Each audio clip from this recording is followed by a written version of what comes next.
이스라엘과 남유다를 비교하면서 이스라엘을 닮지 말아라. 유다야, 너희들만큼은 죄를 범치 말고 길갈로 가지 말고 베다웬으로 올라가지 말아라. 여호와의 사심을 가리켜 맹세하는 거짓말로 너희들 자신을 속이지 말아라. 이렇게 권면하고 있는 말씀을 이번 한 주간 보고 있습니다. 이제 그 뒷절 말씀은 다음 주간으로 계속해서 세세하게 살펴보아야 하겠지만, 오늘 읽은 이 말씀을 중심으로 해서 제가 한 주간 청년들이 새벽 기도회를 자원해서 나왔고, 이제 오늘 마쳐지는 날이기 때문에 이 말씀을 통해서 청년들에게 구체적으로 권면하는 것으로 말씀을 증거하려고 합니다. 오늘 시간 마쳐지면 청년의 단체 카톡방에 공지한 대로 해장국으로 오늘 시간을 더 아름답게 교제하겠습니다.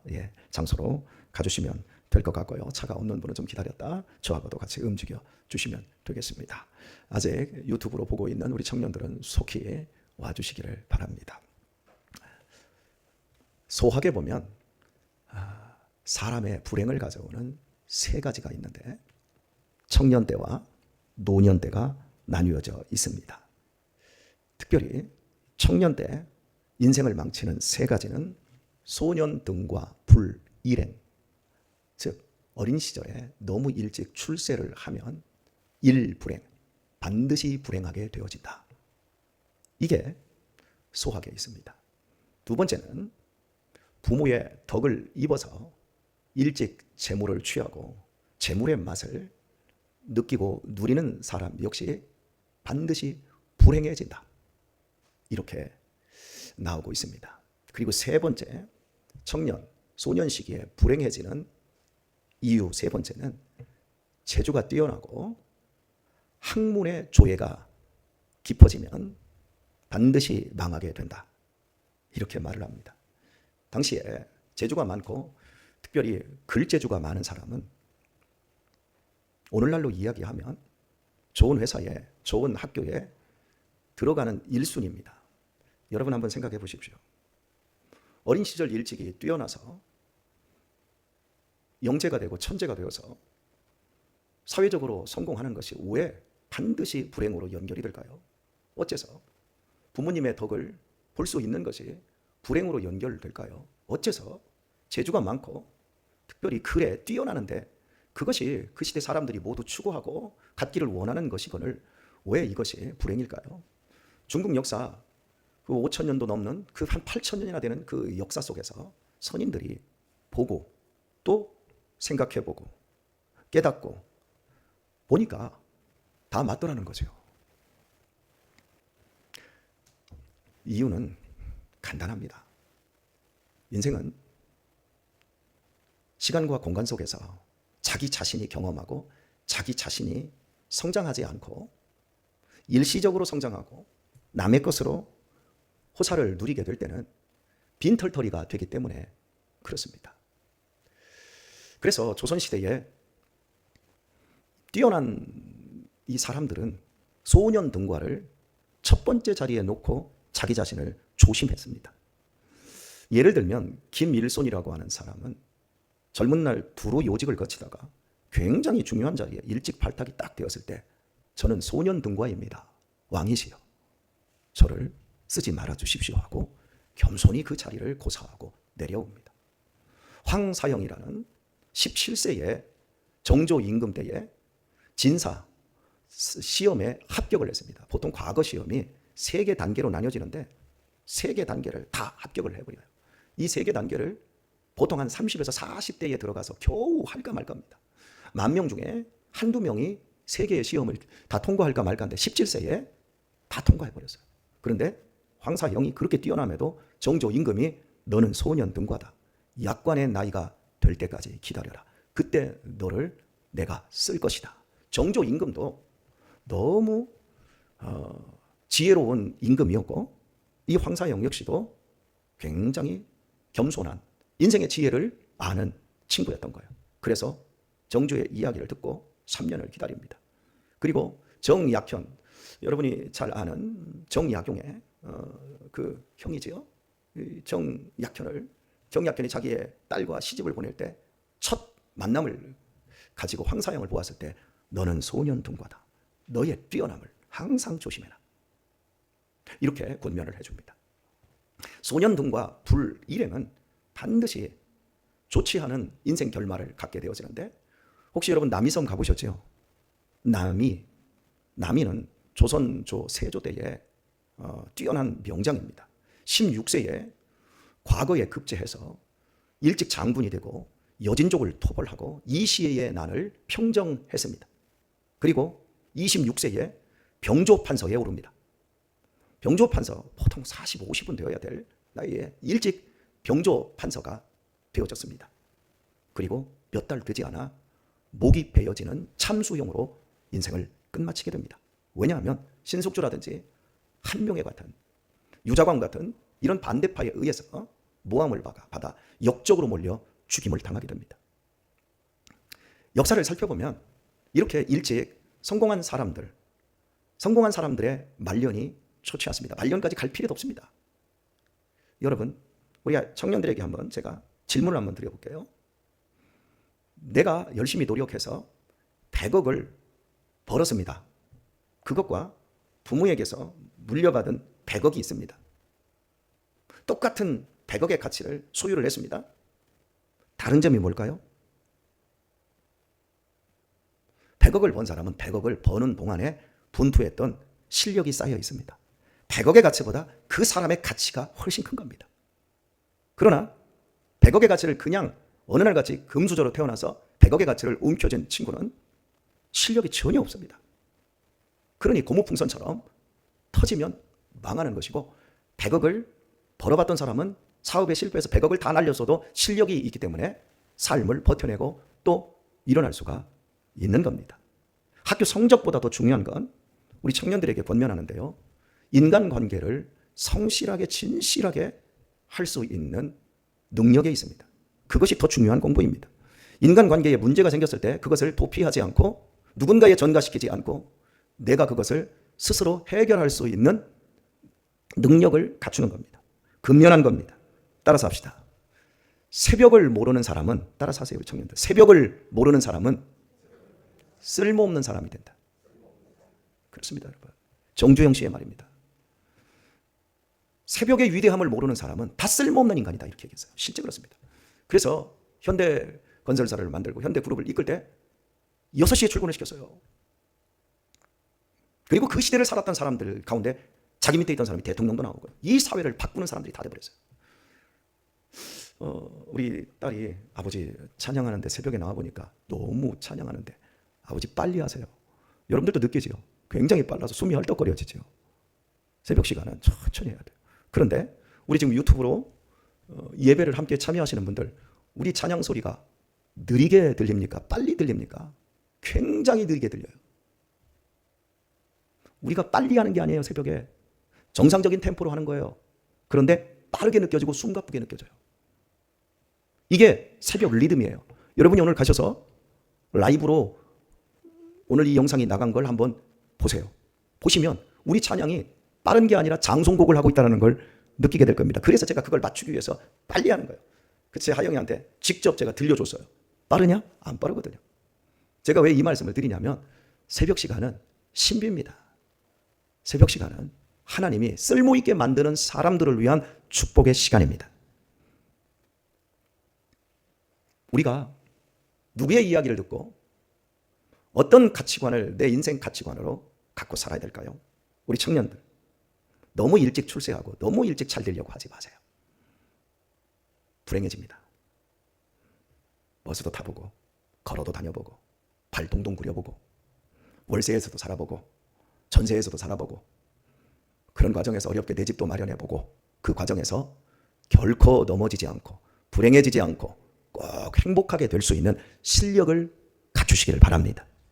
제가 우리 아들들한테 이야기하는 것도 가르치는 것도 그거예요. 온몸으로 살아라. 몸을 아낌없이 쓰는 사람으로 살아라. 결코 어떠한 직업도 천한 직업은 없다. 쉽게 먹고 쉽게 돈 벌고 일확천금의 꿈을 꾸고 게으르게 사는 것 그것이 가장 필요한 것이다. 돈이 있거든 가치 맛있게 써라. 나 혼자만 잘 먹고 잘 살지 말고 내가 누리는 그 호사가 있을 때 호사를 버릴 줄도 알고 그 호사를 다른 사람들, 가난하고 힘든 사람과 나눠라. 내가 아무렇지 않게 쓸 수 있는 밥 한 끼 10만 원, 20만 원짜리를 먹을 때 이것을 뿜빠이를 하면 노숙자 20명을 먹일 수 있다라는 생각을 항상 해라. 내가 내 돈이니까 내가 내 마음대로 쓴다고 생각하지 마라. 하나님께 모두 우리는 빌려서 살고 있는 것인데 하나님이 복 주시지 않으면 끝장이다. 오늘 유다를 향해서 하나님께서 너희만큼은 북이스라엘의 음란함을 쫓아가지 마라. 너희들만큼은 이렇게 살아라. 너희들만큼은 가장 먼저 악한 것을 피해야 된다. 좋은 것을 먼저 하기 전에 나쁜 것을 끊어내는 것이 더 먼저입니다, 여러분. 우리가 교회 안에서 충성하고 봉사하는 적극적인 것을 먼저 하기보다는 내 자신의 나쁜 것을 줄여나가는 것, 그것이 먼저 해야 됩니다. 교회 안에 들어와서 은혜를 먼저 받아야지 교회 안에 들어와서 봉사를 먼저 하면 나중에 그것이 다 자기 공로와 자기 보상으로 가서 더 나쁜 인간이 될 수 있습니다. 예수님의 사람으로 거룩하게 사는 것은 쉬운 일 아닙니다. 쉽지 않습니다. 그래서 교회가 필요한 겁니다. 신앙생활은 절대 혼자 하는 게 아닙니다. 신앙생활은 절대 혼자 승리할 수도 없습니다. 신앙은 교회에서 성도들과 서로 힘이 되어주고 지지하고 격려하고 따라주고 순종하고 배울 때 신앙이 온전해질 수 있는 겁니다. 우리 예전에 저 역시도 학생들이나 어린이들, 청년부를 맡아서 부교육자로 섬길 때 여름 수련회 기간에 꼭 한 가지 프로그램을 넣어요. 그것은 철로 역정입니다. 이 철로 역정의 프로그램 중에 이제 미션을 주는데 공동묘지를 가는 거예요. 무덤이 이렇게 한 두세 개가 있고 거기를 통과해서 저쪽으로 이게 넘어가는 이런 그 이제 미션을 줍니다. 혼자 가라고 하면 죽어도 못 가요. 무서워서 안 가요. 안 간다고 합니다. 그럼 어떻게 합니까? 여기 우리 학생부에서도 제 기억으로는 한 5년 전, 6년 전쯤에 여기 송탄 공원 묘지에 갔다 오지 않았습니까? 그때 기억하잖아요? 네. 그때 한 사람은 못 가요. 그런데 두 사람이 짝지어주면 덜덜덜 서로서로 떨면서 갑니다. 하지만 세 사람, 네 사람, 다섯 사람, 10사람이 한꺼번에 가면 어때지요? 무서움은 사라져요. 그냥 다 아무렇지도 않게 깔깔거리고 웃고 즐겁게 갔던 것, 여러분 기억을 하실 겁니다. 교회는 그런 것이에요. 목사가 믿음의 삶의 길에 세상이 갈 수 없는 그 삶을 목사가 살아내겠습니다. 비우고 버리고 나를 부인하고 자기 십자가를 지고 어떻게 성실하게 근면하게 목사가 그 길을 가는지 여러분들에게 보여주겠습니다. 제가 21년 동안 잘하는 게 없어요, 여러분. 제가 뛰어난 게 아무것도 없어요. 학벌이 좋기를 합니까? 성질이 온유하기를 합니까? 인간관계를 잘할 줄 합니까? 제가 생각해도 웃겨요. 제가 어떻게 목회를 다 하고 있는가? 목회를 하려면 홍관이 같은 애들, 동민이 같은 애들이 해야 돼요. 성격 온유하지, 밝지, 다 받아주지. 이런 애들이 목회를 하면 참 좋을 것 같아요. 근데 제가 어디 잘 받아줍니까? 제 말투 보십시오. 얼마나 신경질적입니까? 설교 시간에 눈 뜨라고 윽박 지르고 협박하고 심지어 이름 부르고. 저 같은 목사가 어디 있습니까? 그런데 제가 부족하고 못나서도 제가 지금까지 나의 약함 속에서 주저앉던가요? 아니요. 다른 사람들, 다른 목사님들이 이렇게 가려고 할 때도 저는 제 자신을 지켜내며 내려가는 길이라면, 낮아지는 길이 아니라 세상으로 내려가는 길이라면, 북이스라엘을 쫓아가는 길이라면 단호하게 그 길을 가지 않았지 않습니까? 우리 장로님들, 우리 권사님들 보십시오. 이제는 뒷짐지고 니네가 해, 지시하고 뭔가 윽박지르고 뭔가 압력을 넣어야 될 그런 연세인데 오히려 더 어린아이처럼 더 낮아진 자리에서 더 충성하고 봉사하는 이 모습 보세요. 한 사람이면 못해요. 어제도 자생적으로 만들어진 목요 기도 팀들이 모여서 어제도 기도했어요. 그리고 맛있는 칼국수를 끓였어요. 칼국수가 얼마나 국물이 맛있든지, 멸치 국물이 들어갔는데 비린내가 전혀 안 나고 얼마나 시원하고 맛있든지 제가 맛있다고 칭찬을 했습니다. 너무 아깝다. 이거 우리 장사했으면 좋겠다. 칼국수 한 2,000원, 3,000원씩 받고 그냥 우리 장사하고 우리 자신의 시간들을 기부하고 거기서 좀 나오는 것 있으면 또 선교하고 구제하는데 우리 몸을 아낌없이 하나님 앞에 드리면 좋겠다. 막 다들 방방 떠요. 실제로 할 수 있습니다, 여러분. 하면 좋겠습니다. 그 정도로 맛있어요. 목사에게 칼국수 한 그릇 먹으라고 와요. 불러요. 제가 한 걸음에 달려오지 않습니까? 어제도 여기 달려올 때가 아니에요. 어제도 약속이 있었어요. 그런데 그런 약속들은 안 지켜도 되는 약속들. 제가 여기 와서 우리 성도님들하고 함께하는 이 시간들. 왜? 그게 교회의 힘인 거예요. 목사가 있는 것과 없는 것의 그 차이점. 나가면서 여러분 콩국수까지 했어요. 콩국수도 이만큼 싸줘요. 싸주면 다 가져가요, 여러분. 막 다 싸주세요. 괜찮습니다. 찬밥 신 것도 막 집에 가면 끓이면 다 먹어버립니다. 유신이하고 저하고 유한은 무슨 독을 마실지라도 애를 당하지 않습니다. 시크름한 거 제가 뭐 넣고 막 그냥 막 팔팔 끓이면 이게 죽맛입니다. 그럼 너무 시크름하면 거기다 고추장을 멸치 넣고 그냥 더 끓여버리면 아무 맛도 모릅니다. 그냥 먹어버립니다. 여러분, 목사가 있느냐 없느냐, 장로님들이 함께 하느냐, 권사님들이 함께 있느냐 없느냐, 뿐만 아니라 우리 어른들만 있으면 뭐 하겠습니까? 청년들이 이렇게 새벽에 나오니까 설교가 달라지잖아요, 여러분. 이 청년들이 있기 때문에 우리는 또 힘을 낼 수 있지 않습니까? 이게 교회의 힘인 거예요. 혼자는 죽었다 깨나도 못해요. 어제 칼국수 제가 김경순 권사님한테, 권사님 칼국수 한번 끓여봅시다. 콩국수 한번 먹어봅시다. 단둘이 먹으면 무슨 맛으로 먹을 거예요? 그리고 해하면 무슨 재미로 할 거예요? 옆에서 또 천병희 권사님이, 또 우리 박미호 권사님이 또 거들고, 그리고 또 함께 먹고, 정수기에서 물 빼먹듯이 또 정숙 집사님도 항상 옆에서 계셔서 이렇게 하고, 우리 황병순 권사님은 음식을 본인은 잘 못한대. 근데 정리 하나는 끝내주게 잘하잖아. 이러니까 이게 아삼육이 딱 되어가지고 교회가 아름답게 사역할 수 있는 거예요. 여러분, 겁내지 마세요. 인생에 있어서 누가 먼저 빨리 가느냐, 누가 먼저 부자가 되느냐, 누가 먼저 성공적으로 4억짜리, 5억짜리, 10억짜리 집을 갖고, 누가 먼저 좋은 차를 타고, 누가 먼저 해외여행 많이 다니고, 누가 먼저 주식 많이 소유하고, 누가 먼저 부동산 많이 갖고, 이런 경쟁하지 마세요. 인생은 빨리 가는 게 문제가 아니라 멀리 가는 게 더 중요한 문제입니다. 멀리 가야죠. 인생은 혼자 독주하는 것보다 더 중요한 것은 함께 가는 겁니다. 혼자만 잘 살면 뭐 할 건데? 혼자만 잘 먹으면 뭐 할 건데요? 당뇨병 걸리죠? 맞죠? 예, 함께 가야 돼요. 함께 성공하십시다. 우리 함께 멀리 천국까지 가도록 하십시다. 이 목표가 교회 안에 있단 말이에요. 그러니 허튼 짓 하지 마세요. 그러니 딴맘 먹지 마세요. 그러면 이렇게 얘기할 수 있대요. 아니, 목사님, 금수저로 태어난 게 죄입니까? 죄 아니요, 축복이지. 나도 금수저로 태어났으면 얼마나 좋았을까 싶어. 솔직하게. 여러분, 그렇지 않나요? 아니, 재주 많고요, 글 잘 쓰고, 뭐 그게 왜 죄입니까? 아, 죄 아니요, 나 죄라고 안 했어요. 여러분, 일찍 성공하는 게 왜 죄입니까? 하세요. 그런데 나눌 줄을 알아야 돼요. 그걸 내려놓고 함께 갈 줄을 아는 겸손함이 필요해요. 그러면 하나님이 복의 복을 더하여 주세요. 할렐루야. 저같이 못난 사람도 함께 가려고 하고, 이 교회의 중요성을 아는 나 같은 사람 보세요. 자식을 4명이나 키우며, 내 이름으로 된, 우리 청년들보다 내가 가난해. 우리 한번 까볼까? 통장? 내 통장에 얼마 들어있나 보여줄까? 내 통장에 7만 원 들어있어. 나보다 다 부자야. 그런데 난 너희들보다 더 부유하게 살아. 인생은 삶에 있는 거야. 숫자가 얼마나 많이 찍혀져 있는 통장을 가지고 있느냐가 중요한 게 아니에요. 얼마나 큰 집, 얼마나 좋은 차, 이거 다 지나가요. 다 썩어요. 그러나 이 땅에서 사랑으로 살아간, 하나님을 사랑하고 보여지는 사람들을 사랑하고 덕이 되고 귀감이 된 그 모든 사랑은 영원히 남습니다. 그 삶을 살아내도록 하십시다. 혼자는 절대 못해. 하지만 내가 그렇게 살고, 우리 장로님들이, 권사님들이 우리 그렇게 살면 우리 사라집니다. 그리고 우리는 세상의 소금이 되고 세상의 빛이 될 겁니다. 하나님이 우리 청년들을 향하여 권면합니다. 너 하나님의 사람아, 이것들을 피하고 북이스라엘이 가져오는 그 헛된 것들을 피하고 의와 견검과 거룩함과 화평함을 쫓으라. 이것을 위하여 내가 너희를 불렀다. 디모데전서에 있는 말씀입니다.